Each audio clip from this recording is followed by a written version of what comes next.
Welcome to Manifesting Through Motherhood. I'm your host, Lindsay Williams, a self-development mentor, entrepreneur and author, dedicated to helping busy mums like you manifest success, balance and create passive income on your terms.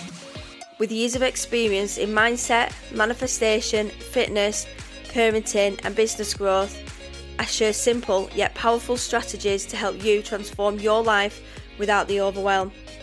If you're ready to up-level your mindset, build a thriving business and create the life you truly deserve, you're in the right place. You can also find all my books on Amazon, packed with tools to help you manifest and grow. So don't forget to follow the podcast to be updated on all new episodes. And let's get going.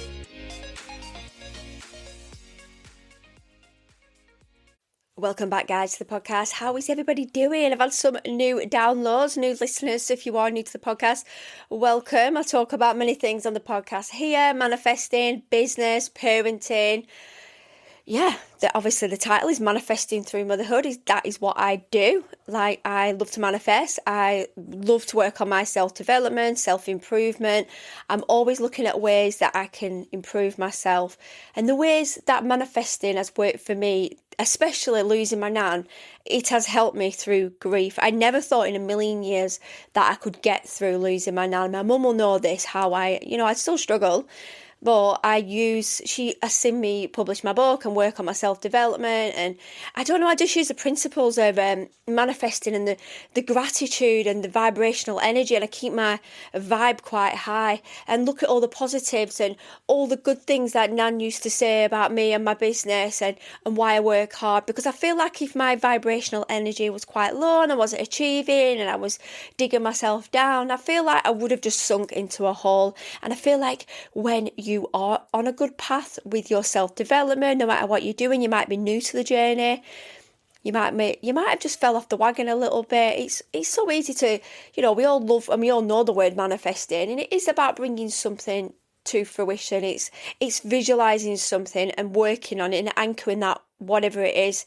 This might be like a new car, a new kitchen. There's loads of things that I've manifested from being a self-published author, being a podcaster, even like to when we did the drop, the podcast day I did the other week with Kimmy and Alice. This is something that I visualised was like teaching, but I do that as part of, like, I do Zooms and I have my courses on my website. But like, I love to educate. I've always been like a bit of an educator over the years. So it's all come through doing my podcast, and it's kind of been just a growth, because I feel like if we're thrown too much at once, we wouldn't appreciate it, we wouldn't recognise it as growth. So everything I've done, all my planners and journals, all my books, all my teaching, all my public speaking, or my networking, everything that I've done has brought me to where I am today. And I'm like, what's next? But I'm also navigating a child with SEN. He's got a rare genetic mutation, which we only found out last year. And so I'm doing everything.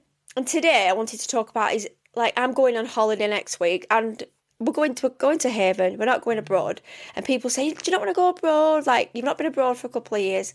Well, the thing is, we haven't been abroad because, one, there's been a lot going on in the world, and I'm like, I'm a bit icky about flying. But two, when you have a child with SEN, and it's so hard to go abroad. Like, we used to go with a group of friends and their children, but everybody's growing up now, so it's gone back to just like us three. And it's hard because it's that safety. We've got to keep an eye on him. He's got to wear a lanyard. And I just feel like I've not felt safe going abroad, especially with my son. But Haven, he loves Haven. I said, what do you want to do? So we've got 2 Haven holidays booked this year. Might book a third for October. But we're going to our local lakeland, and he's going to love it. He's absolutely ecstatic. He's already spending money in his head, and he's got all his cuddlies out. And so it's going to be very overwhelming for us. I've been spending the last 2 days getting everything ready. You know what it's like when you're going on holiday. You've got, I've done shopping. I've got like food and cereals, because it's only like an hour from us. So usually we'd have to drive to Devon. But this time, I feel like less overwhelmed and more calm and more excited, because I feel like we're just going to get up and we've only got an hour to drive. I feel like, because what happens with me when I travel like 4 or 5 hours, my fibromyalgia kicks off, and I really struggle driving that far, like holding and gripping. I don't know it. I just get that flame up on my neck. I don't know what it is. It's from getting up early, being tired, the stress, the packing, everything. I don't know. The first few days, I really like. We both struggle. We're both tired and worn out, and you're trying to keep your eyes open, like in the club.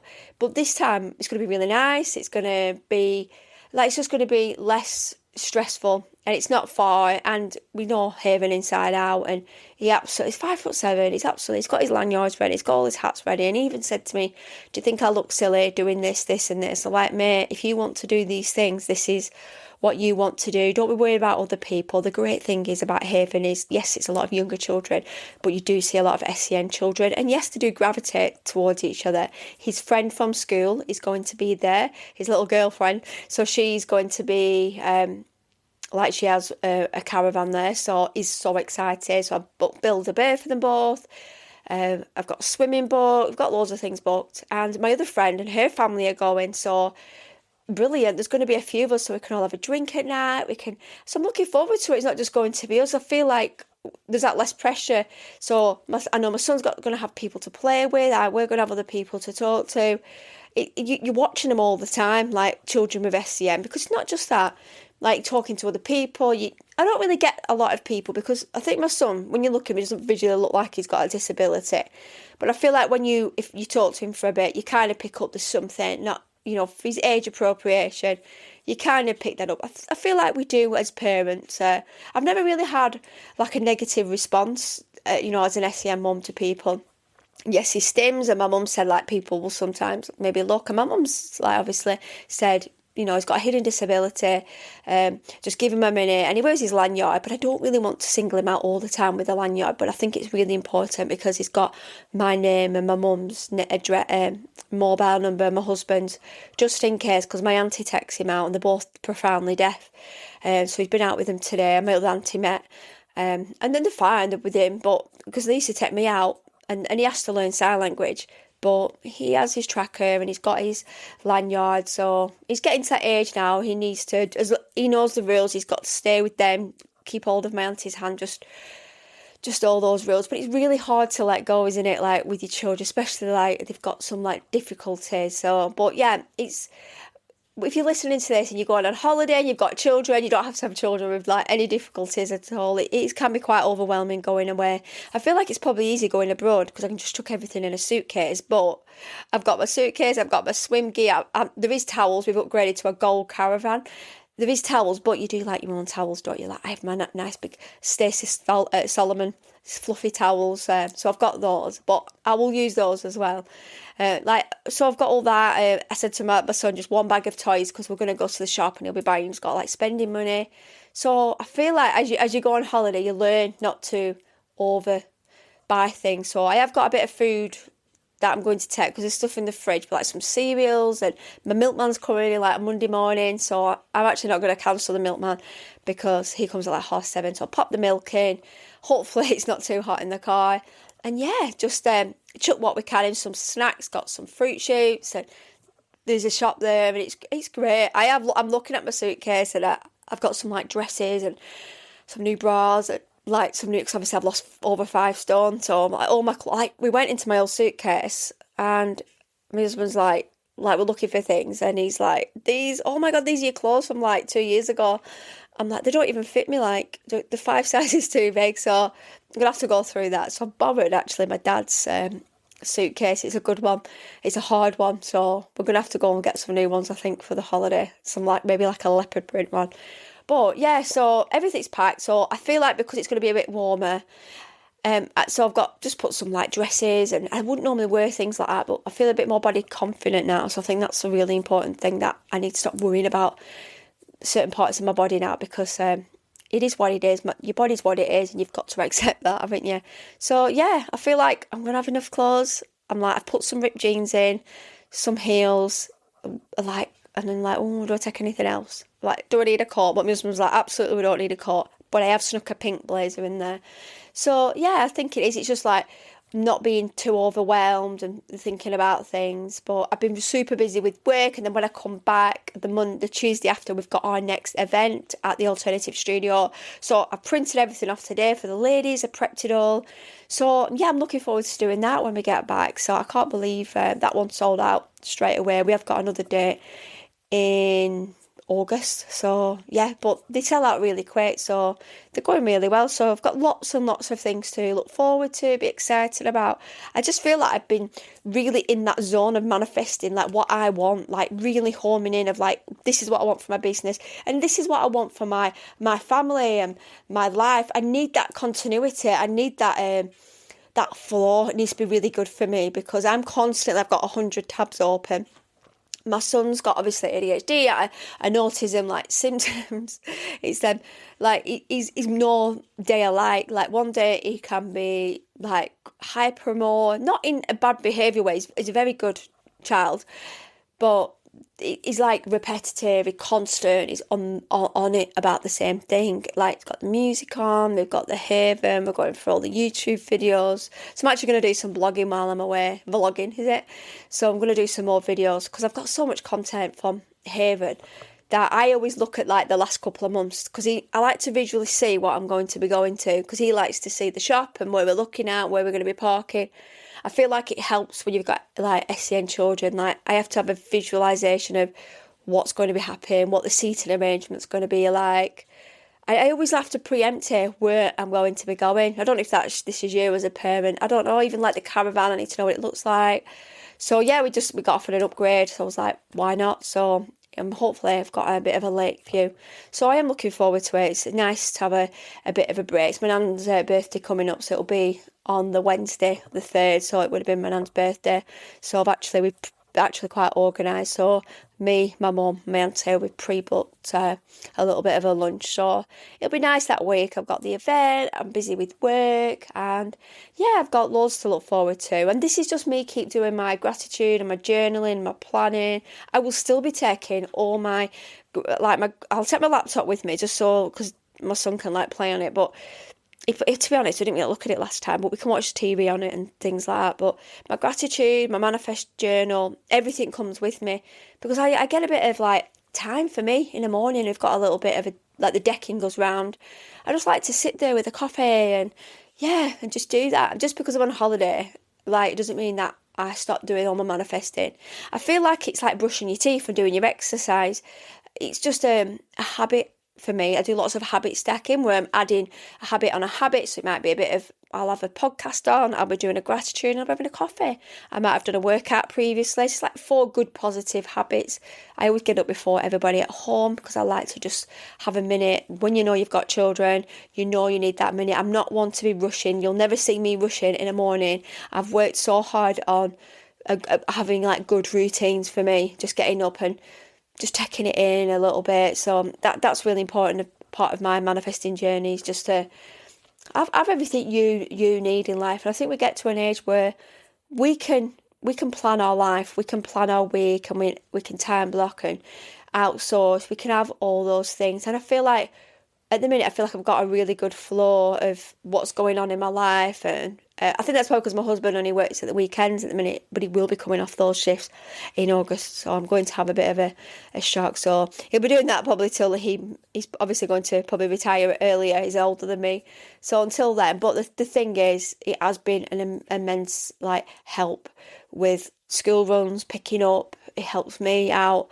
So it just takes that pressure. What I've been able to do while my husband's been on these shifts is take a step back with saying, can you do this and can you do that? I kind of let him do it now. I feel like, I don't know what it is, as whatever role you play in your relationship, there's always a role where one's a bit more like laid back, and then one's a little bit more like, can you do this, do that? And I always bark orders, but I do try not to. I do the 5, 4, 3, 2, 1 method, so I count back.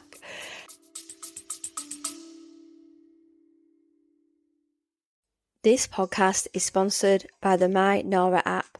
If you or someone you love is experiencing coercive control, you need to know about the My Nora app.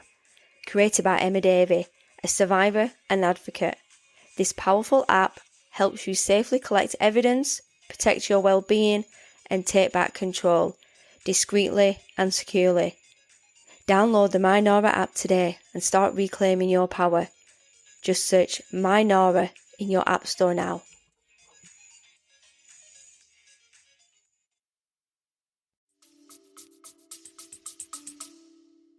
Before I say anything, I just think, yeah, because he's like, I'm going to do it anyway. And I feel like the less that I do that, the more that he drives him to do more. Because I feel like we do, when you've got children, you've got SEN children, we tend to like be a little bit controlling. I feel like I can be controlling, is like, I've had to order like his pull-ups, like some, even like he's got his underpants, but I've ordered fresh underpants, or he's gonna got some new socks and a couple of new clothes items. So like I've sorted everything out, but I always feel like if I wasn't here, would my husband do that? And I suppose he would, but he's like, you are very efficient and nothing ever like runs out in the house, like toilet roll, I've got him a subscription. But I always worry, like, what if I was in hospital or like I couldn't do these things? So it's quite scary, isn't it? In a way, I feel like this is part of my possible ADHD of like why I have all these tabs open. I've got 100 things, super efficient, super proactive. All 100 tabs are still open, but I do manage my time well. I probably overwhelm myself. I do know the signs of burnout, so I've got to be careful. So next week is a really good time for me to chill with my husband, have a few days, and yeah, just nice just to have a minute and just talk. He said that it's just nice for us to talk and have a drink in the club and not get up, because in the morning, like you're getting up for school, and like, so we get up, like, so he'll go down and make the pancakes and I'll sort him out, because he still requires a lot of personal care, so I'll make sure that he's clean and everything like that, and he's washed his face properly and a back and his hair, make sure he's put his deodorant on, because he's like 16 at the end of the year, so he still needs to still prep his uniform, get everything out. And I shouldn't be doing this at his age, really, because I had a job at his age, I was out and about. But I've got to remember he's not mentally like 15. He looks probably older, but he's not. So I'm still prepping his clothes, I'm still organising his life. So these are things that I need to like work on. So it makes our job a little bit harder still, because as your children get older, you go through a transition, don't you, where they become more independent and they don't want you to shower and they don't want you to help them. But he still requires and asks for that little bit of support. So, and we're still doing like 100 things, but it is what it is. It's our life. This is what and now we know what it is MSL2. We know, like, I'm going to be doing a lot more on socials about it. I'm talking about genetics, because we had our genetics done and he had his done, and what it is. And his is, so we've got genetics, like letters, and or is it just like a sequence? But his have got missing letters. So what's happening is his brain is like an instruction manual, and it's going to do an action and it's not retaining the action, or it's trying to pivot and do something else. Like, so if I was always trying to give him like, can you go up and do this, do that? He's gone out of his head because he can't follow an instruction like that. And this is why it's harder now. He's taller than me. I've got to still hold his hand when he goes out, make sure he doesn't run off, and I've got to be really careful, like around cars, and like, oh, it's so hard to just make sure, because some parts of his brain like works amazingly. They retain, like looking at YouTube and like the computers. I think that's a different pathway. But other things, like your educational side and just your common sense, I think some of those things are quite delayed. So, but at least I know what it is now, and I can give him that time and understanding. So MSL2, if you look at it up online, there's lots of, when you put it on ChatGPT, you'll see so much information. Honestly, I don't know what to do with that ChatGPT. So my other friend, Lauren in Scotland, she's coming on the podcast, so we're going to be talking about her journey. She's we looked at her sequence, we get a sequence, and her son has like blocks of DNA missing. So mine's odd ones and hers are chunks. So it just varies in different children. They've got different numbers, like letters missing, and he might have certain difficulties different to my son. You're kind of not going to know until your child probably gets to like 4 or 5. That's when we started to see like delays, and it could be feeding, it could be walking. So I feel like you don't really know what you're looking for to begin with. If I'd have known from the beginning, I could have like had so much help before. But you know what? I fighted, and then we got genetic testing. Like, I'm so grateful that we got genetic testing, because we know what it is now, and that's the most important thing, like we know going forwards. And that's why I know that going to Haven is for him. He loves it.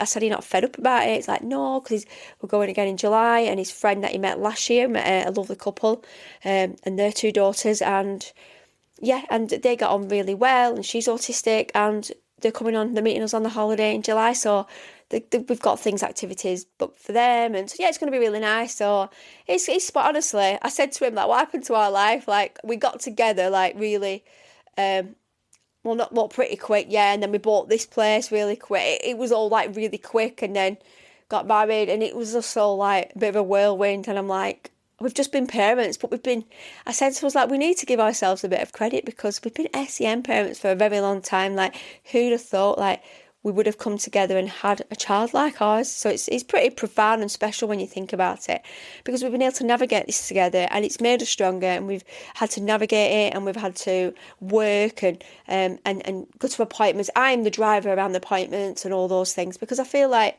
women always are. It's like, because this is my hometown, not his. So I know services, schools. It's like, you talk to everybody. But he does come to all the appointments. Like, it's probably only like 1 or 2 that he's maybe not been to. That's probably like a physio or an occupational appointment. But he's always there. He's like, I'm coming with you. And he's always like, because he needs to know himself. So it's been a journey and a half. So do you know what? If we're going to Haven or we're going to Portugal, we absolutely, like, Disneyland's the next one. Like, because we're just waiting for, I think it's, what's it called? From Frozen, there's a new world opening. I forgot what it's called now. So we're waiting for that to open. I think it's the end of the year. So that's going to be something to look forward to. My son's never going to outgrow it. He loves it. So it's Haven at the minute. Just easy. Just chuck everything in the car. And yeah, so do you know what? A holiday's a holiday. And my best holidays were going to Haven. Caravan holidays are the best. I love them. I just like going. And we always get a little bit of a nicer caravan, because I feel like if we're going on holiday, I do like nice places to stay. And I like it to be nice and clean and tidy. But this year, what I've done is I watched this YouTube video. And last year when we went to caravan, it was a really nice caravan we had, but it was a bit mucky. So I did bring reception. It took a while to clean it, but I didn't bring any cleaning products. So they was really apologetic. Somebody must have rushed and cleaned it. So we've got a caddy. So we decided to get a caddy, and we've bought some, like, props to put in it, but we've also took some stuff out of the cupboard. And we've got, like, a little grey caddy. I'm going to put it on my socials. And it's got wipes in. It's got cleaning, like cleaning wipes. It's got soap, or it's got all sort of black bags. It's got my tea bags and coffee and sweeteners, everything in it. I'm just going to plop it on the side so we can wipe everything. I've got room spray, because I feel like you're there all week. I still clean up after myself. Got the toilet, like, stuff. So yeah, so we are super organised. So yeah, I feel like we are organised this year. So it is good to look at these YouTube videos, because I've got lots of, like, hints and tips. So what I wanted to like talk about in the podcast is, you might be going on holiday, you might be feeling overwhelmed, but if we are organised and we think things through, there's ways we can, like, reduce that overwhelm by getting prepared and being organised and looking at what we can do to make especially if you're an SEN parent, our holiday a little bit easier, because that's like planning everything, making sure you've, like, got your lanyards for access and things like that. So it's about organisation. And I know, like, with me, when I go out with my son, he likes to have a ham sandwich and a cheese string, and it's the same thing. You know what it's like.